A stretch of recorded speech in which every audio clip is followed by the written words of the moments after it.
के लिए भी डिस्टर्ब होगी बहुत। वो तो जब से आई है अपने कमरे में रोए चली जा रही है। सबको अपने बस में कर लेने। यार क्या क्या इतना गुस्सा हो जाएगा मैं छलांग मार कर।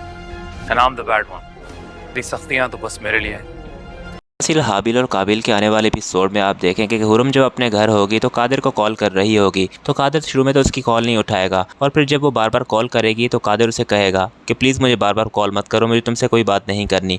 तो वो उसे कहेगी कि मेरा कसूर ही क्या है, तुम ऐसी चीज़ के लिए मुझे सज़ा दे रहे हो कि जो मैंने गलती की भी नहीं है जानबूझकर। तो वो उसे कहेगा मुझे इस टॉपिक पर बात नहीं करनी फ़िलहाल, 1-2 दिन छोड़ दो, मेरा गुस्सा जब ठीक हो जाएगा तो मैं तुम्हें लेने आ जाऊँगा। तो हुरम को रोता हुआ देखकर उसका बाप जब पीछे से आएगा तो उसे कहेगा हम आज ही शाम चलते हैं और उनसे जाकर बात करते हैं। तो वो उसे कहेगी कि नहीं, वहाँ चलने की ज़रूरत नहीं है, अगर आएगा तो कादिर यहाँ पर आएगा और मुझे लेकर जाएगा। दोस्तों हुरम का बाप यहाँ पर उसे समझाएगा भी कि हमने तुम्हें मना भी किया था इस रिश्ते में हाथ डालने पर तुम्हारी ही ख्वाहिश थी कि अनस की शादी अमीरा से हो, अब देखो हालात कैसे हो गए हैं। खैर फिर दोस्तों जब हुरम की माँ आएगी और हुरम को कहेगी कि तुम्हारे बाबा बिल्कुल ठीक कह रहे हैं, हमें तो इन चीज़ों का पहले से ही बहुत डर था कि अगर इन सारी चीज़ों के बारे में वो पहले से ही आगाह होते तो शायद ये सब कुछ ना होता। तो वो उसे कहेगी कि मैंने ये सब कुछ जानबूझकर तो नहीं किया था ना, आप खुद जानती हैं कि ये सब कुछ महज इत्तेफाक था और मैं तो खुद अमीरा का घर आबाद देखना चाहती हूँ, पर सोबिया और हारिस मुझे सारे घर वालों के सामने अगेंस्ट कर रहे हैं। खैर यहाँ पर हुरम के ना होने पर हारिस बहुत ही फ़ायदा उठाएगा। हुरम अपने माँ बाप को कह रहा होगा कि मेरी बहन की खुशियों के साथ खेलने वाली को मैं इस घर में बर्दाश्त नहीं करूँगा। यहाँ पर हारिस के भड़काने पर हारिस की माँ कासिम को कह रही होगी कि हुरम ने तो वाकई हमें कहीं मुँह दिखाने के लायक नहीं छोड़ा,